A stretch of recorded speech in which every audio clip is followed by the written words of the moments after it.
Professional ustozlar egallashi kerak bo'lgan eng asosiy 3 fazilat. Afsuski uchinchisi bugungi kunda ko'p ustozlarda uchramaydi. Eng birinchi va eng asosiysi bu o'z fani bo'yicha yuqori bilim va pedagogik mahorat. Bunday ustozlar barcha kerakli bilimlarga ega bo'lishadi va ushbu bilimlarni to'g'ri, qiziqarli va oson yo'llar bilan qanday qilib singdirishni bilishadi. Ikkinchi kerakli xususiyat bu o'quvchilar bilan samarali muloqot qila olish va psixologik yondashuv. Bunday ustozlar nafaqat dars o'tadi, balki ular kerakli paytda o'quvchilarning ruhiy holatini tushunib, shunga ko'ra ularga to'g'ri yo'l va to'g'ri motivatsiya berishadi.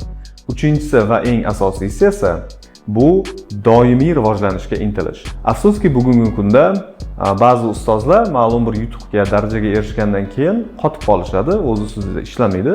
Albatta bu noto'g'ri, chunki haqiqiy professional va o'z kasbiga fidoyi bo'lgan ustozlar doimiy rivojlanishga harakat qilib, yangi bilim va ko'nikmalarni, metodlarni egallab, ushbu yangiliklarni o'z darslarida qo'llash kerak. Agarda sizning ustozingizda mana shu 3 fazilat bo'lmasa, unda yangi ustoz topishni maslahat beramiz.